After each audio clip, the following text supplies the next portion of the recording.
बिस्मिल्लाहिर्रहमानिर्रहीम। Chapter number 16 को guidance के चैप्टर नंबर 16 को हम डिस्कस करेंगे। इसका फर्स्ट हाफ को इस वीडियो के अंदर डिस्कस करेंगे पार्ट 1 में। बेसिकली इस चैप्टर में जो उन्होंने स्टार्ट किया उसमें उन्होंने सिंपल बताया कि जो हमारे पास कैपिलरी, ये माइक्रो सर्कुलेशन से रिलेटेड है, कैपिलरीज का ज़्यादातर इसमें रोल आएगा।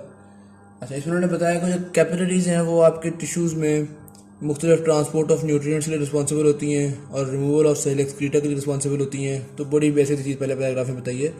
दूसरे पैराग्राफ में उन्होंने बताया कि हाईली परमिएबल एंडोथीलियल सेल्स होते हैं, सिंगल लेयर्ड एंडोथीलियल सेल्स जिनसे कैपिलरी की वॉल्स बन रही होती हैं और इस वजह से जो इंटरचेंज है वो आसानी से और तेज़ी से होता चला जाता है। फिर तीसरे पैराग्राफ में उन्होंने कुछ फिगर्स बताए हैं कि हमारी बॉडी के अंदर 10 बिलियन कैपिलरीज होते हैं और टोटल कैपिलरीज का नंबर देखा जाए और इन कैपिलरीज को कंबाइन करके सरफेस एरिया देखा जाए तो 500 to 700 स्क्वायर मीटर्स एरिया बनता है। ये एरिया उन्होंने कहा है कि एक फुटबॉल फील्ड का 1/8 होता है। तो ये बेसिक चीज़ कुछ बातें उन्होंने बताई हैं। तो इतनी ज़्यादा कैपिलरीज का मतलब ये है कि तकरीबन हर सेल के करीब कैपिलरी पहुंच जाती है। तो किसी भी सेल से कैपिलरी का डिस्टेंस, करीब तरीन कैपिलरी का डिस्टेंस 20 to 30 माइक्रोमीटर से ज़्यादा नहीं होता। ये चीज़ उन्होंने यहाँ पे बताई है। फिर आगे स्ट्रक्चर ऑफ द के ऊपर वो आए कैपिलरी सिस्टम के। इसमें बेसिकली उन्होंने ये बताया कि जो भी कोई न्यूट्रिएंट आर्टरी होती है वो ऑलमोस्ट 6 to 8 टाइम्स डिवाइड करती है और 6 to 8 टाइम्स डिवाइड करने के बाद उसका डायमीटर इतना छोटा हो जाता है कि उसको हम फिर आर्टीरियोल कहते हैं। तो अच्छा, इसमें एक चीज़ थोड़ी सी कंफ्यूजन है कि ये ऐसा नहीं है कि ये अगर एक आर्टरी आ रही है तो इसकी ये मैं अगर एक एक ब्रांच शो करूँ तो ये 8 ब्रांचेस निकलेंगी तो ये आर्टेरियोल्स होंगे, ऐसा नहीं है। बल्कि ये इस तरह से है कि ये जा रही थी, ये एक दफ़ा डिवाइड हुई, फिर इसी तरह ये सेकंड टाइम डिवाइड हुई, फिर इसी तरह आगे जाते हुए ये थर्ड टाइम डिवाइड हुई। इस तरह करते करते 6 to 8 टाइम जब डिवाइड होगी फिर हम इसको आर्टेरियोल कहेंगे। यानी फिर इसका डायमीटर इतना कम हो चुका होगा कि वो आर्टेरियोल कहलाएगी और फिर आर्टेरियोल्स मजीद 2 to 5 टाइम्स डिवाइड करेगी तो फिर उसको हम कैपिलरी कहेंगे। तो वो कैपिलरी एंड्स बन जाते हैं, सॉरी फिर वो मेटा आर्टेरियोल्स बन जाती हैं और वहाँ से हमारे पास फिर कैपिलरीज निकल रही होती हैं। अच्छा, मेटा आर्टेरियोल्स के बारे में फिर उन्होंने बताया कि जो मेटा आर्टेरियोल्स हैं उनका एक कॉन्टिन्यूस मस्कुलर कोट नहीं होता। आर्टेरियोल्स में हाईली मस्कुलर होती हैं आर्टेरियोल्स, मेटा आर्टेरियोल्स में कॉन्टिन्यूस मस्कुलर कोट नहीं होता बल्कि कुछ स्पेसेस पे, कुछ गैप पे मसल्स आ रहे होते हैं।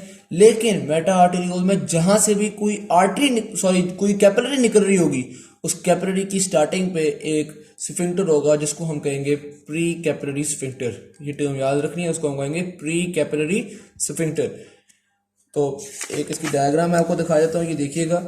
ये उन्होंने एक आर्टरी शो की है, आर्टरी के अंदर कॉन्टिन्यूसली आप देखेंगे स्मूथ मसल्स मौजूद हैं।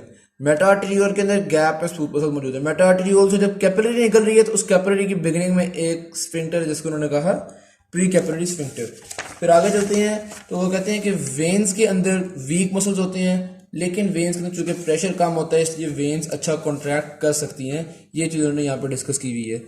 और फिर टिपिकल जो अरेंजमेंट होता है कैपिलरी बेड का, ये टिपिकल अरेंजमेंट सारी बॉडी के अंदर नहीं होता, सारी बॉडी के हर पार्ट्स के अंदर नहीं होता, लेकिन ऐसा सिमिलर अरेंजमेंट बॉडी के अंदर मौजूद होता है।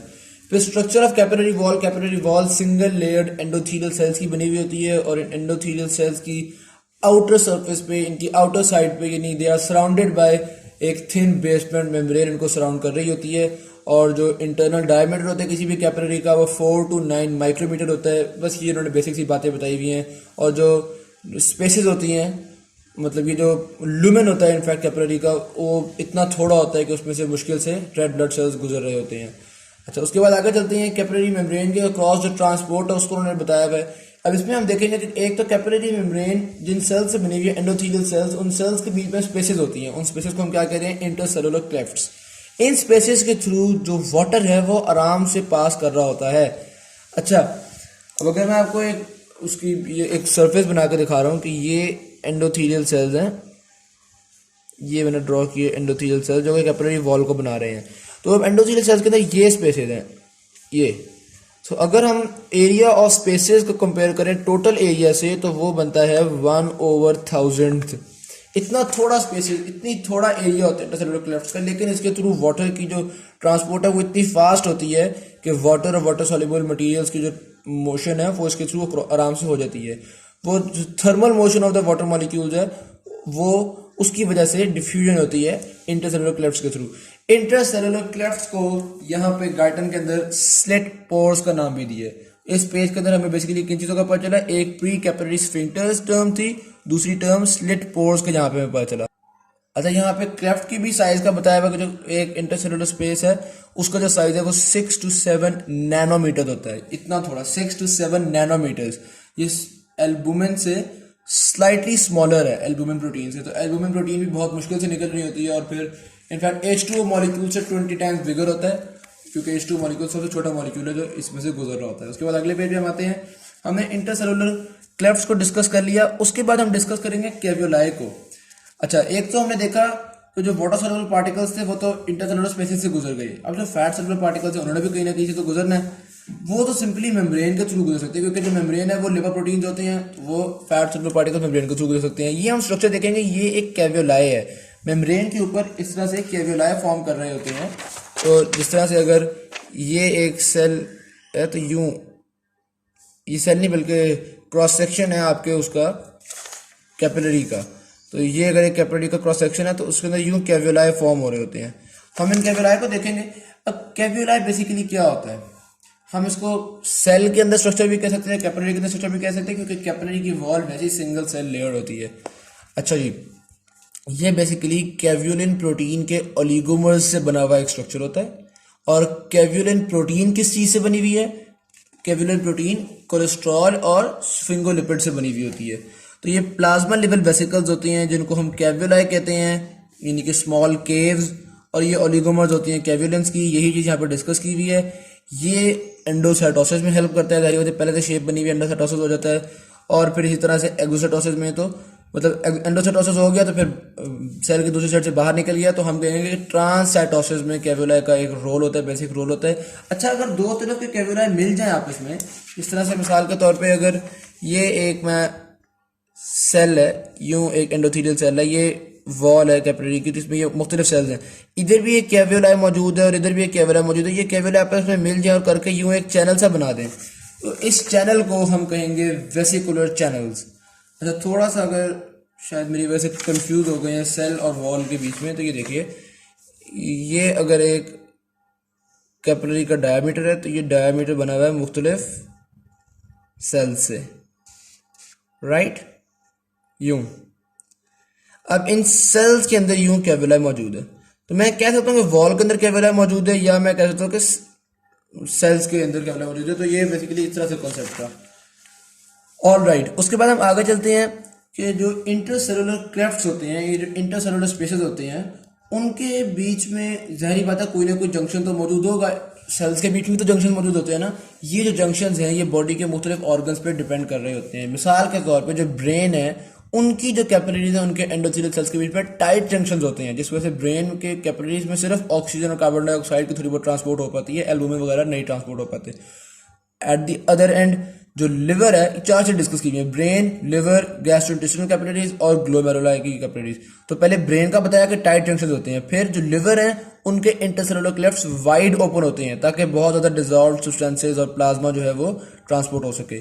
फिर जो गैस्ट्रोइंटेस्टिनल कैपिलरीज हैं, इसकी जो पोर्स हैं या इसकी जो इंटरसेलुलर क्लेफ्ट की साइज है वो इंटरमीडिएट है between the that of liver और मसल, यानी मसल में बहुत थोड़ा होता है, लिवर में बहुत ज़्यादा होता है, और गैस्ट्रोइंटेस्टिनल कैपिलरीज में इसके बीच में होता है।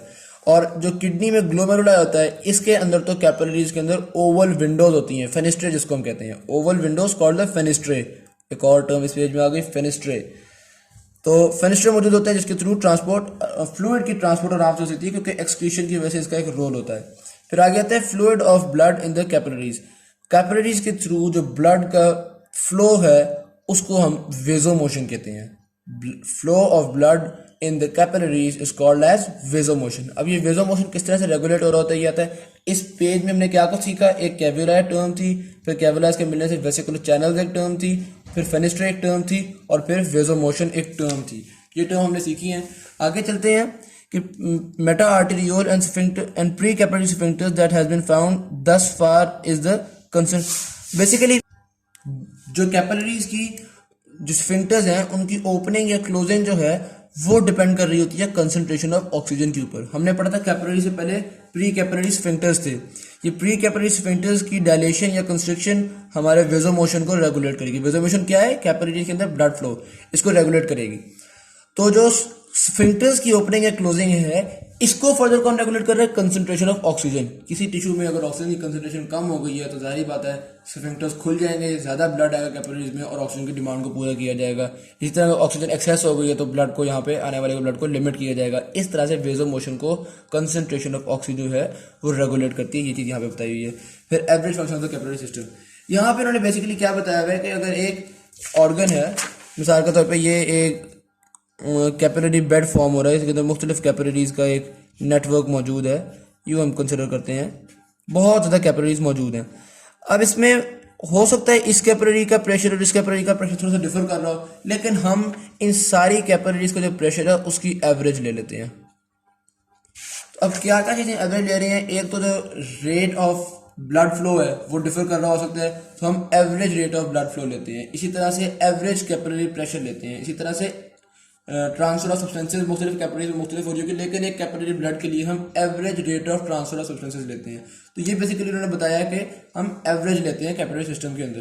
तो ये तो बहुत सिंपल सी चीज़ हो गई। आगे चलते हैं एक्सचेंज ऑफ वाटर। अच्छा, अब एक्सचेंज के ऊपर जब डिस्कशन शुरू करेंगे हम, तो इसमें एक कॉन्सेप्ट बेसिकली हम जहन में रखेंगे कि जो लिपिड सॉल्युबल सब्सटेंसेज हैं वो मेम्ब्रेन के क्रॉस आराम से जा सकते हैं, क्योंकि लिपिड सॉल्युबल सब्सटेंसेज मेम्ब्रेन को क्रॉस कर सकते हैं। और मेम्ब्रेन परमेबल होती है लिपिड सॉल्युबल सब्सटेंसेज के लिए और इम्परमेबल होती है वाटर सॉल्युबल सब्सटेंसेज के लिए। तो जो वाटर सॉल्युबल सब्सटेंसेज हैं वो इंटरसेलुलर स्पेसेस से जाएंगे और जो लिपिड सॉल्युबल सब्सटेंसेज हैं वो मेम्ब्रेन के अक्रॉस जाएंगे। तो हम आगे चलते हैं। अच्छा, बेसिकली तो एक बात तो ये बताई गई कि कैपिलरी के अक्रॉस जितना भी एक्सचेंज होता है वो ज़्यादातर डिफ्यूजन होती है। डिफ्यूजन से क्या मुराद है कि नंबर एक तो थर्मल मोशन की वजह से होता है, जो काइनेटिक एनर्जी है, जो थर्मल मोशन है उसकी वजह से हो रहा है, और दूसरा कंसंट्रेशन ग्रेडियंट की तरफ, यानी from higher concentration to lower concentration, ये डिफ्यूजन हो रही होती है। फिर हम डिस्कस कर रहे हैं खासतौर पे लिपिड सॉल्युबल सब्सटेंसेज को, वो diffuse directly through the cell membranes. ये मैंने आपको पहले बताया था कि कैपिलरी एंडोथेलियम के जो सेल्स हैं उनके सेल मेम्ब्रेन से डायरेक्टली पास कर जाएगी। अच्छा, लिपिड सॉल्युबल सब्सटेंसेज में जो एग्जांपल है वो ऑक्सीजन और कार्बन डाइऑक्साइड की है, तो ये तो सिंपली पास कर जाते हैं और इनका रेट ऑफ ट्रांसपोर्ट जो है वो through the capillary membrane many times faster होता है। तो ये चीज़ हमने यहाँ पे डिस्कस कर ली कि ये सब्सटेंसेस आराम से पास कर सकते हैं। और मेनी टाइम्स फास्टर किससे होता है? As compare to the lipid insoluble substances, यानी वाटर सॉल्युबल सब्सटेंसेस की निस्बत लिपिड सॉल्युबल सब्सटेंसेस का जो रेट ऑफ ट्रांसफर है अक्रॉस द कैपिलरी मेम्ब्रेन वो मेनी टाइम्स फास्टर होता है। ये चीज़ यहाँ पे लिखी हुई है। आगे चलते हैं। वाटर सॉल्युबल, उसको हम नॉन लिपिड सॉल्युबल भी कह सकते हैं। इनकी ट्रांसफर कहाँ से होती है? पोर्स के थ्रू। गाइड्रेंट के अंदर अक्सर चीज़ों की रेपुटेशन मौजूद होती है, जिस तरह मैंने पहले बताया था, पहले भी लिखा हुआ था, यहाँ पे दोबारा लिखा हुआ है कि जो इंटरसेलुलर क्लेफ्ट्स हैं इनका एरिया 1/1000 बन रहा होता है, 1/1000 एरिया होता है। अच्छा, लिपिड सॉल्युबल में एग्जांपल थी कार्बन डाइऑक्साइड और ऑक्सीजन की। वाटर सॉल्युबल में एग्जांपल है हमारे पास ग्लूकोज की, क्लोरीन की और सोडियम की। ये चीज़ें सारी वाटर सॉल्युबल हैं जिनका साइज भी छोटा होता है, तो ये इंटरसेलुलर क्लेफ्ट्स के थ्रू बहुत आराम से पास कर सकते हैं। अच्छा, हमने देखा था कि ये एरिया तो बहुत थोड़ा है, लेकिन वाटर इतनी तेजी से फ्लो कर रहा होता है कि वो आसानी अपनी जो एक्सचेंज है उसको कंप्लीट कर लेता है। अच्छा, जो फ्लो है वो रेट ऑफ फ्लो इतना ज़्यादा है कि जो मिसाल के तौर पर मैं दे रहा हूँ, ये अगर हमारे पास एक ब्लड वेसल है, इसके अंदर ये मैं रेड कलर से शो कर रहा हूँ कि प्लाज्मा भी ट्रेवल कर रहा है। जाहिर बात है ब्लड का प्लाज्मा इसके अंदर ट्रेवल कर रहा है, और मैं ब्लैक कलर से शो कर रहा हूँ जो वाटर एक्सचेंज हो रहा है, राइट। अभी जो वाटर एक्सचेंज हो रहा है इसकी स्पीड बहुत ज़्यादा है, जो प्लाज्मा है इसकी स्पीड थोड़ी स्लो। वाटर के एक्सचेंज की स्पीड प्लाज्मा के ट्रेवलिंग स्पीड से 80 टाइम्स ज़्यादा है। तो हम ये कह सकते हैं कि जब तक प्लाज्मा ने एक जगह से दूसरी जगह जाना है तब तक 80 टाइम्स जो वाटर है उसको अंदर बाहर जा चुका होगा। इतनी ज़्यादा जो एक्सचेंज है वो प्रॉपर तरीके से हो चुकी होती है। तो ये चीज़ 80 टाइम्स वाला कॉन्सेप्ट यहाँ पर डिस्कस किया हुआ है, और ये वेलोसिटी ऑफ थर्मल मॉलिक्यूल्स की वजह से क्लेफ्ट्स के थ्रू आराम से हमारा काम पूरा हो जाता है। फिर आगे चलते हैं, effect of molecular size on the passage through the pores.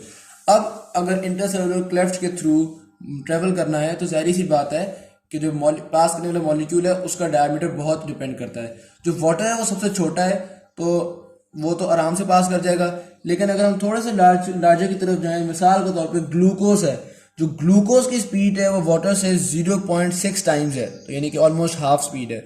और जो एल्बुमिन प्रोटीन है उसका साइज जो कि बहुत बड़ा हो जाता है, तो इसकी परमेबिलिटी उस पोर के थ्रू बहुत थोड़ी है, तो हम कहते हैं एल्बुमिन प्रोटीन की जो ट्रांसफर है वो 1/1000 टाइम होती है इन पोर्स के थ्रू। इसी वजह से जो प्लाज्मा की प्रोटीन्स होती हैं जैसे कि एल्बुमिन हो गया, ग्लोबुलिन हो गया, ये ज्यादातर बाहर टिश्यू फ्लूइड में नहीं आ पाती, और जो थोड़ी बहुत आ जाती हैं वो लिम्फेटिक सिस्टम वापस ब्लड के अंदर ले जाता है। इस चीज को हम इस चैप्टर के पार्ट 2 के अंदर डिस्कस जरूर करेंगे। यहाँ पे बस यही चीज बतानी थी कि मॉलिक्यूलर साइज जो होता है वो परमेबिलिटी को उस पर डिपेंड कर रहा होता है।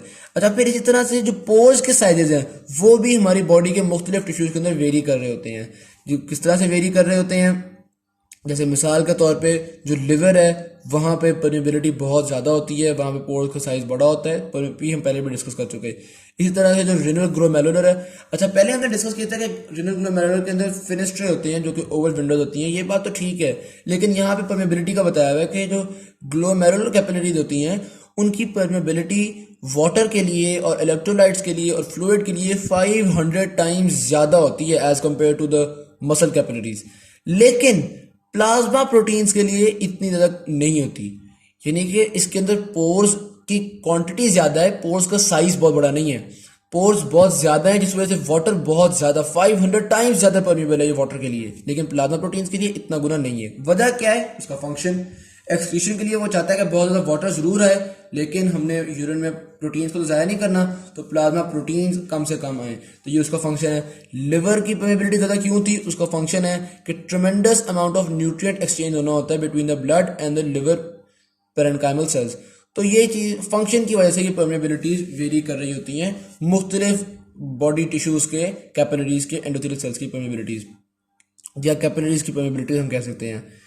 अच्छा, उसके बाद वो कहते हैं कि जो कंसंट्रेशन है, कंसंट्रेशन डिफरेंस के ऊपर डिफ्यूजन डिपेंड कर रही होती है। बहुत डेफिनेट सी बात है कि diffusion is directly proportional to the difference of concentration, तो ये चीज़ यहाँ पर डिस्कस की हुई है। फिर एक चीज़ का उन्होंने एग्जांपल दी हुई है कि अगर ऑक्सीजन की कंसंट्रेशन डिफरेंस ज़्यादा होगा तो ज़्यादा ऑक्सीजन ट्रैवल कर जाएगी।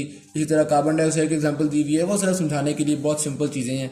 अच्छा, एक और चीज़ यहाँ पर उन्होंने बताई हुई है कि हमारी बॉडी की जो कैपिलरीज है उनके थ्रू ट्रांसपोर्ट इतनी फास्ट होती है कि थोड़ा सा कंसंट्रेशन डिफरेंस भी इतनी ऑक्सीजन फ्लो करवा देता है कि हमारे लिए सफिशिएंट होती है। तो बहुत थोड़ा सा कंसंट्रेशन डिफरेंस होता है, डायरेक्टली प्रोपोर्शनल बिल्कुल है, कंसंट्रेशन डिफरेंस इससे ज़्यादा होगा तो डिफ्यूजन और ज़्यादा हो जाएगी, लेकिन यहाँ पे कहा गया कि थोड़ा सा स्लाइट कंसंट्रेशन डिफरेंस भी काफ़ी होता है हमारी ट्रांसपोर्ट के लिए, जितनी ट्रांसपोर्ट चाहिए उसके लिए थोड़ा सा भी काफ़ी होता है। As much as several litres of oxygen per minute, very active, जो बॉडी बहुत एक्टिव होती है तो कई लीटर्स ऑफ ऑक्सीजन हर मिनट के अंदर ट्रांसपोर्ट हो रही होती है, तो ये सारा कुछ जो इंक्रीज और डिक्रीज हो रहा होता है ये कंसंट्रेशन डिफरेंस की वजह से होता है। अच्छा, आगे चलते हैं हम। दो नई टर्म्स हैं, इंटरस्टिशियम और इंटरस्टिशियल फ्लूइड। जितने भी टिश्यू सेल्स हैं उनके बीच में जितनी भी स्पेस होती है उसको हम इंटरस्टिशियम कहते हैं, उस स्पेस के अंदर जितना भी फ्लूइड होता है उसको हम इंटरस्टिशियल फ्लूइड कहते हैं। इंटरस्टिशियम को समझने के लिए एक इसकी जेल लाइक एरिया है और एक इसका सॉलिड एरिया है। मतलब ये किस तरह से है, ये देखिएगा, अगर मैं ये बनाता हूँ इंटरस्टिशियम यूं, तो इसके अंदर एक तो नेटवर्क है सॉलिड फाइबर्स का, ठीक है, एक तो ये फाइबर्स का नेटवर्क है, फिर दूसरा इसके अंदर कुछ इस तरह से भी फाइबर्स, बड़े बड़े फाइबर्स भी सॉलिड मौजूद हैं, और फिर इनके बीच में जितनी स्पेसेस है वहां पे सारे में फ्लूइड है। अब जो सॉलिड स्ट्रक्चर्स हैं हम पहले उसको डिस्कस कर रहे हैं। दो तरह के सॉलिड स्ट्रक्चर्स हैं, एक जो बड़े बड़े फाइबर्स हैं ये हैं कोलेजन के फाइबर्स, और एक जो नेटवर्क बन रहा है ये है प्रोटियोग्लाइकेंस। तो इंटरस्टिशियम का जो सॉलिड स्ट्रक्चर है दैट कंसिस्ट ऑफ प्रोटियोग्लाइकेंस यानी प्रोटियोग्लाइकन फिलामेंट्स और कोलेजन फाइबर बंडल्स। प्रोटियोग्लाइकन फिलामेंट्स एक रेटिकुलर, मतलब फाइन रेटिकुलर फिलामेंट्स होते हैं, ये पूरा एक मैट फॉर्म कर रहे होते हैं, उस मैट को हम ब्रश पाइल कहते हैं। ये एक नई टर्म है इस पेज के ऊपर, ब्रश पाइल। ब्रश पाइल क्या है? जो प्रोटियोग्लाइकन है वो एक मैट फॉर्म कर रहे होते हैं, एक बहुत फाइन रेटिकुलर फिलामेंट्स होते हैं जो मैट फॉर्म कर रहे होते हैं। फिर प्रोटियोग्लाइकेंस बने हुए किस चीज़ के होते हैं? लिखा हुआ 98% हाइलोरोनिक एसिड होता है इसके अंदर और 2% प्रोटीन्स होती हैं। तो ये चीज़ें हमने डिस्कस करी सॉलिड स्ट्रक्चर की। फिर हम डिस्कस करेंगे कि ये भी इन्होंने शो किया है कि ये जो बड़े रेड कलर के हैं ये कोलेजन फाइबर्स हैं और फाइन स्ट्रक्चर जो यहाँ पे मौजूद है वो प्रोटियोग्लाइकेंस का है। फिर इन प्रोटियोग्लाइकन का जो मैट है, जो ब्रश पाइल है, इसके बीच में जो फ्लूइड है, वो फ्लूइड चूंकि उसकी जेल लाइक कैरेक्टरिस्टिक्स हो जाती हैं, क्योंकि इतना ज़्यादा ना तो सॉलिड स्ट्रक्चर है, तो इन जेल लाइक कैरेक्टरिस्टिक्स की वजह से उसको हम जेल इन द इंटरस्टिशियम कहते हैं। तो इस जेल को, चूंकि ये टिश्यू स्पेसिस के अंदर मौजूद होता है, तो इस जेल को हम टिश्यू जेल भी कहते हैं। This is also called as tissue gel. अच्छा, फिर हम देखेंगे कि चूंकि इतने ज़्यादा प्रोटियोग्लाइकन का पूरा एक मैट वर्क फॉर्म था, तो इस जेल के लिए ट्रांसपोर्ट इधर से उधर जाना बहुत आसान नहीं है, तो ये खुद ही ट्रेवल कर रहा होता, बल्कि डिफ्यूजन हो रही होती है, तो जेल के अंदर भी डिफ्यूजन अकर हो रही होती है। तो ये चीज़ हम यहाँ पर डिस्कस करेंगे। लेकिन ये डिफ्यूजन का रेट काफ़ी अच्छा होता है। फ्लो करने के रेट से 95 to 99% रैपिडिटी हमें डिफ्यूजन के थ्रू भी मिल जाती है, तो इतना कोई नुकसान नहीं होता डिफ्यूजन के थ्रू, क्योंकि ज़ाहिर बात है सारे ट्रांसपोर्ट्स ने कैपिलरी से सेल तक पहुंचना ही इस जेल के थ्रू डिफ्यूज़ करके है, तो डिफ्यूजन का रेट अच्छा होता है यहाँ पे ज़रूर। तो यही चीज़ें यहाँ पे डिस्कस की हुई हैं। आगे हम चलते हैं। अच्छा, फिर जैसा कि पूरी मैंने आपको बताया, उसके अंदर प्रोटियोग्लाइकन फिलामेंट्स का एक मैट होता है। कुछ पैचेज ऐसे आते हैं जहाँ पे प्रोटियोग्लाइकन फिलामेंट्स का मैट मौजूद नहीं होता। कोलेजन तो वैसे ही कुछ कुछ जगहों पे है, लेकिन प्रोटियोग्लाइकन फिलामेंट्स का मैट तो पूरी जगह पे था। प्रोटियोग्लाइकन फिलामेंट्स का मैट कुछ जगहों पे नहीं होता। वहां पे क्या होता है, जाहिर बात है वहां पे फ्लूइड जो है फ्री फॉर्म में होगा। वैसे तो फ्लूइड पैक था, अब फ्लूइड फ्री फॉर्म में होगा। उन पैचेस को जहां प्रोटियोग्लाइकन फिलामेंट्स का मैट नहीं होता, उनको हम कहते हैं small rivulets of free fluid vesicles, यानी स्मॉल फ्री फ्लूइड वेसिकल्स भी कह सकते हैं हम इसको, स्मॉल रिव्यूलेट्स भी कह सकते हैं। इस तरह से हम इसका नाम रखे हुए हैं। अच्छा, एक और चीज़ नोट करने की ये है। अच्छा, फिर उन्होंने डाई का बताया कि जब किसी को डाई इंजेक्ट करते हैं तो इन रिव्यूलेट्स के अंदर डाई बहुत तेज़ी से पहुंच जाते हैं, तो एक मतलब एक्सपेरिमेंटल चीज़ बताई हुई है। फिर आगे उन्होंने बताया कि जब किसी को किसी जगह पर स्वेलिंग होती है, तो स्वेलिंग के नतीजे में ये जो रिव्यूलेट्स हैं इनका साइज इंक्रीज हो जाता है। स्वेलिंग में क्या होता है कि टिश्यू फ्लूइड बढ़ जाते हैं ना, स्वेलिंग में ब्लड कैपिलरी से ज़्यादा फ्लूइड टिश्यू के अंदर आ जाता है, तो टिश्यू फ्लूइड बढ़ जाता है। टिश्यू फ्लूइड बढ़ता है तो ये जो फ्री फ्लूइड वेसिकल्स हैं, फ्री फ्लूइड पैचेस हैं, इन पैचेस का साइज इंक्रीज कर जाता है एडेमा के अंदर। तो ये चीज़ उन्होंने यहाँ पे एक्सप्लेन की हुई है। आगे चलते हैं। Fluid filtration across capillaries determine किन चीज़ों से हो रही होती है, उसको हम डिस्कस करेंगे।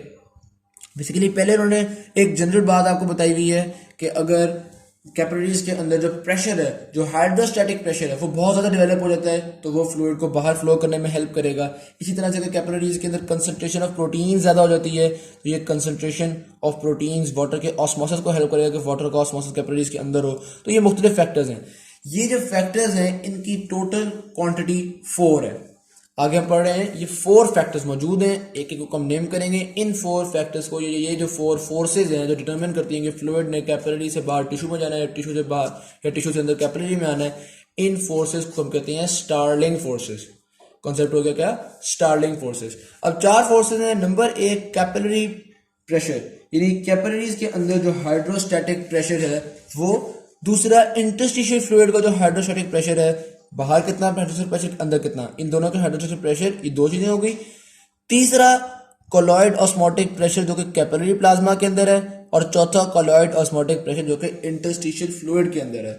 यानी ऑस्मोसिस की वजह से कितना कोलॉइड ऑस्मोटिक प्रेशर ज़्यादा कब होता है, जब मिसाल के तौर पे कैपिलरीज के अंदर प्रोटीन्स की कंसंट्रेशन बहुत ज़्यादा हो गई है, तो कोलॉइड ऑस्मोटिक प्रेशर इंक्रीज कर गया है। अब वाटर का ऑस्मोसिस होगा from the interstitial fluid into the capillaries.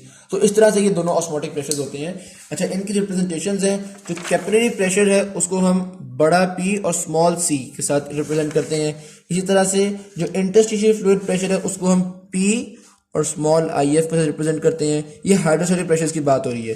जो कोलॉइड ऑस्मोटिक प्रेशर है उसकी यूं रिप्रेजेंटेशन है, P for colloid osmotic pressure of plasma, और U I F for colloid osmotic pressure of interstitial fluid. तो ये हम देख लेंगे, hydrostatic pressure of capillaries, hydrostatic pressure in the interstitial fluid, colloid osmotic pressure of plasma, colloid osmotic pressure of interstitial fluid. तो इस तरह से हम इन चीज़ों को रिप्रेजेंट करेंगे।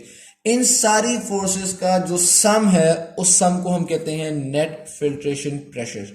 क्या कहते हैं, नेट फिल्ट्रेशन प्रेशर। उस नेट फिल्ट्रेशन प्रेशर का फॉर्मूला लिखा हुआ है, net filtration pressure is equals to capillary pressure minus, मतलब hydrostatic pressure in the capillary minus hydrostatic pressure of the interstitial fluid minus colloid osmotic pressure of the plasma minus colloid osmotic pressure of interstitial fluid.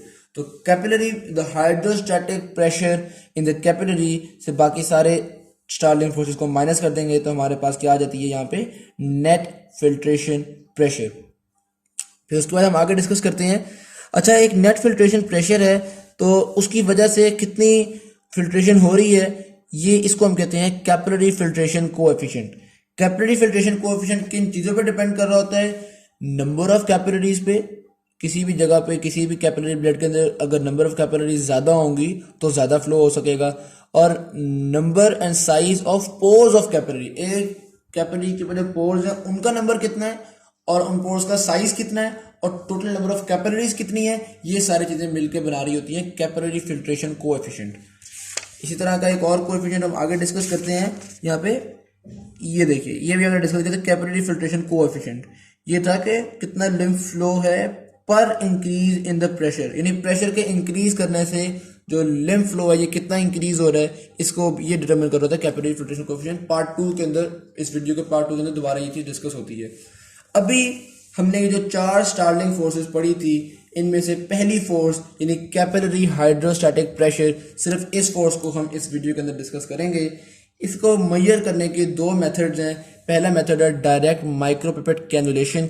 इस method के अंदर हम एक micropipette को insert कर देते हैं और हम इंसर्ट करके बाहर एक मैनोमीटर लगाया हुआ होता है तो हम प्रेशर को मेजर कर लेते हैं। हमने क्या देखा कि जो कैपिलरी बेड था उसका, अच्छा कैपिलरी बेड का आर्टीरियल एंड भी होता है। अगर मैंने मिसाल के तौर पे ये एक कैपिलरी बेड बनाया था, यहाँ से एक आर्टीरियोल आ रहा है और ये कैपिलरीज में डिवाइड हो रहा है और फिर फाइनली यहाँ से एक वेन बन रही है इस कैपिलरी बेड में। तो ये देखिएगा, ये इस कैपिलरी बेड का आर्टीरियल एंड है और ये इस कैपिलरी बेड का वेनस एंड है। तो कैपिलरी बेड के भी कई एंड्स होते हैं। जब जो आर्टीरियल एंड होता है उस पर प्रेशर ज़्यादा होता है, जो वेनस एंड होता है उस पर प्रेशर कम होता है। जब हमने माइक्रो पिपेट को डाल के मेजर किया तो आर्टीरियल एंड पे 30 to 40 मिलीमीटर मर्करी आ रहा था प्रेशर कैपिलरीज में, और कैपिलरीज के वेनस एंड पे 10 to 15 मिलीमीटर मर्करी प्रेशर आ रहा था। हमने इसकी एवरेज ली और मिडिल में देखा तो 25 मिलीमीटर मर्करी आ रहा था हमारे पास एवरेज कैपिलरी प्रेशर। तो माइक्रो पिपेट मेथड के थ्रू एवरेज कैपिलरी प्रेशर कितना आया? 25 मिलीमीटर ऑफ मर्करी। अच्छा, फिर डिस्कस करते हैं कि कुछ जगहों पे फॉर एग्जांपल जो ग्लोमेरुलर की कैपिलरीज होती हैं वहाँ पे हम चाहते हैं कैपिलरीज का प्रेशर इतना ज़्यादा हो कि बहुत ज़्यादा फ्लूइड बाहर निकल के आपकी जो नेफ्रॉन है उसके अंदर चला जाए। तो capillary pressure of the glomerular capillaries ये बहुत ज़्यादा होता है, ये ऑलमोस्ट 60 मिलीमीटर मर्करी के करीब होता है। क्या सारी किडनीज की कैपिलरीज इतना ज़्यादा होता है? नहीं। जो पेरिटुबुलर कैपिलरीज हैं जो कि एब्जॉर्प्शन में बस रोल प्ले कर रही होती हैं उनके अंदर 13 मिलीमीटर मर्करी है, यानी हाइड्रोस्टैटिक प्रेशर बहुत थोड़ा है उनके अंदर। लेकिन जो ग्लोमेरुलर कैपिलरीज है किडनीज की, उनके अंदर बहुत ज़्यादा प्रेशर है। हमने पढ़ा था ग्लोमेरुलर किडनीज का जो वहाँ की ग्लोमेरुलर कैपिलरीज की जो परमेबिलिटी है वो भी बहुत ज़्यादा थी। एक तो परमेबिलिटी ज़्यादा है, यानी कि कैपिलरी कोएफिशिएंट ज़्यादा हो गया हमारे पास, कैपिलरी फिल्ट्रेशन कोएफिशिएंट ज़्यादा हो गया। कैपिलरी फिल्ट्रेशन कोएफिशिएंट क्या बताता है कि प्रेशर के इंक्रीज करने पे फिल्ट्रेशन कितनी इंक्रीज होगी, तो वो बहुत ज़्यादा है, यानी प्रेशर के थोड़ा इंक्रीज करने पे फिल्ट्रेशन बहुत इंक्रीज होगी। दूसरे नंबर पे प्रेशर भी बहुत ज़्यादा है, 60 मिलीमीटर मर्करी, तो बहुत ज़्यादा फिल्ट्रेशन होती है ग्लोमेरुलर कैपिलरीज के अंदर। फ्लूइड बहुत ज़्यादा चला जाता है नेफ्रॉन के अंदर। जारी बात है ये हमारी एक्सक्रीशन के लिए बहुत ज़रूरी, बहुत नेसेसरी है। तो ये तो हमने एक डिस्कस कर लिया माइक्रोपिपेट मेथड। जो दूसरा मेथड है, अच्छा इसको हम डायरेक्ट मेथड कहते हैं, direct micropipette cannulation of the capillaries. तो दूसरा मेथड है वो indirect functional measurement of the capillary pressure है। इसके अंदर हम बेसिकली करते क्या है, देखिए नोट कीजिएगा, ये थोड़ा सा कंसेप्चुअल है। हम एक किसी भी टिश्यू का एक पार्ट कट करते हैं और उसको हम एक बैलेंस में रख लेते हैं। यहाँ पे हमने गट का एक पार्ट कट किया है और ये देखिएगा ये उन्होंने एक बैलेंस दिखाया हुआ है। इस बैलेंस के अंदर हमने गट के एक पार्ट को कट करके रख लिया। इसके अंदर जो कैपिलरी बेड था वो भी मौजूद है इस गट के उसी पार्ट के अंदर, लेकिन जो आर्टीरियल ब्लड है और वेनस ब्लड है, यानी कि आर्टीरियोल और जो वेन्यूल है वो हमारे पास, वो हमारे कंट्रोल में है। ऐसे मिसाल दी हुई है। अब ज़रा एज्यूम कीजिएगा आर्टरीज के अंदर प्रेशर बहुत ज़्यादा है, वेन्स के अंदर प्रेशर बहुत कम है। हम देखना चाह रहे हैं कैपिलरीज के अंदर प्रेशर कितना है। अगर हम आर्टरीज और वेन्स के प्रेशर को इंक्रीज कर देंगे, हाइड्रोस्टैटिक प्रेशर इंक्रीज कर देंगे, तो क्या होगा? ज़्यादा ब्लड प्लाज्मा गट के टिश्यू फ्लूइड के अंदर आ जाएगा और रिजल्टेंटली जो गट का वेट है वो इंक्रीज कर जाएगा, तो बैलेंस नीचे आ जाएगा। और अगर हमने प्रेशर कम कर दिया, आर्टीरियल प्रेशर और वेनस प्रेशर दोनों प्रेशर ही हमने कम कर दिए, तो रिजल्टेंटली क्या होगा? टिश्यू फ्लूइड भी ट्रेवल कर जाएगा कैपिलरीज के अंदर और गट का वेट कम हो जाएगा, तो ये बैलेंस ऊपर चला जाएगा। तो बैलेंस से हम ये देखते हैं कि जो ट्रांसपोर्ट है वो बैलेंस हो, यानी कि ना कैपिलरीज से कुछ बाहर जाए। असूलन हकीकत में क्या होता है कि जो आर्टीरियल एंड है वहाँ पे फ्लूइड बाहर आता है टिश्यू इंटरस्टिशियल में, और फिर वेनस एंड पे फ्लूइड वापस अंदर चला जाता है कैपिलरीज के अंदर। तो इसी अंदर बाहर जाने में जितनी भी डिफ्यूजन होनी होती है वो डिफ्यूजन अकर हो रही होती है। ये पार्ट 2 के अंदर ज़्यादा डिटेल से डिस्कस होगा। तो ये चीज़ हमने देख ली। अब हम करते हैं क्या है, बेसिकली हम कहते हैं कि एक ऐसे पॉइंट पे लाया जाए जिसमें ना आर्टीरियल एंड पे प्रेशर बाहर जाए ना वेनस एंड में कोई फ्लूइड अंदर आए। तो जब वो एक बैलेंस मेंटेन हो जाएगा तो वो एक कैपिलरी प्रेशर होगा। उसके लिए हम क्या करते हैं, आर्टीरियल प्रेशर को हम कम करना शुरू कर देते हैं और वेनस प्रेशर को हम इंक्रीज करना शुरू कर देते हैं। तो ये देखिए, ये ग्राफ में उन्होंने शो किया कि वो आर्टीरियल प्रेशर को कम कर रहे हैं और वेनस प्रेशर को इंक्रीज कर रहे हैं। एक पॉइंट ऐसा आ जाएगा कि दोनों का प्रेशर सेम हो जाएगा। अच्छा, बहुत से पॉइंट ऐसे आ सकते हैं। मिसाल दे रहा हूँ कि एक एग्जांपल है, इंटरस्टिशियल फ्लूइड के अंदर प्रेशर है 20, मिसाल के तौर पे। होता वैसे 20 नहीं है, चलिए मैं एग्जांपल सही वाली देता हूँ। इंटरस्टिशियल फ्लूइड में प्रेशर है 17, राइट, और ये ऊपर आके पास गुजरी है कैपिलरी। इसका ये आर्टीरियल एंड है, इसका ये वेनस एंड है। हकीकत में क्या होता है, आर्टीरियल एंड में प्रेशर होता है 100, वेनस एंड में प्रेशर होता है 5। तो आर्टीरियल एंड पे 100 है, इंटरस्टिशियल फ्लूइड में 17, तो आर्टीरियल एंड में 100 से 17 की तरफ फ्लूइड आता है और वेनस एंड में 17 से 5 की तरफ फ्लूइड वापस चला जाता है। हम क्या करते हैं, हम आर्टीरियल एंड के जो प्रेशर है उसको कम करते रहते हैं और वेनस एंड के प्रेशर को बढ़ाते रहते हैं हत्ता कि ये दोनों बराबर हो जाए। अब मिसाल के तौर पे वेनस एंड के प्रेशर को बढ़ाते बढ़ाते बढ़ाते हम 20 तक ले गए, आर्टीरियल एंड के प्रेशर को भी कम करते करते हम 20 तक ले गए। तो क्या होगा, जो कैपिलरी के अंदर प्रेशर है वो कितना होगा 20, बाहर कितना है 17। तो फ्लूइड अंदर से बाहर ट्रेवल करता जाएगा। तो वो तो टिश्यू फ्लूइड का जो गट का हमने सेक्शन लिया है उसका वेट तो बढ़ जाएगा। तो रिजल्टेडली हम करते क्या है, एक ऐसे पॉइंट पे लाते हैं जिसपे वेट भी मेंटेन हो और आर्टीरियल प्रेशर वेनस प्रेशर के बराबर भी हो। तो वो क्या निकलेगा, जिस वक्त आर्टीरियल प्रेशर भी 17 हो जाए और वेनस प्रेशर भी 17 हो जाए, उस वक्त जो फ्लूइड है वो ना अंदर जाएगा ना बाहर आएगा और जो वेट है गट के उस सेक्शन का वो मेंटेन रहेगा।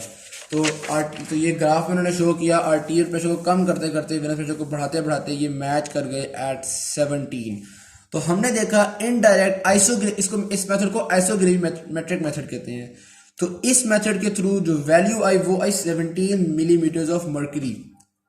अब माइक्रोपिपेट मेथड के अंदर तो 25 आई थी, इसके अंदर 17 आई है, यानी वैल्यू थोड़ी सी कम आई है। वो क्यों, हमने इसको बैलेंस कर दिया था।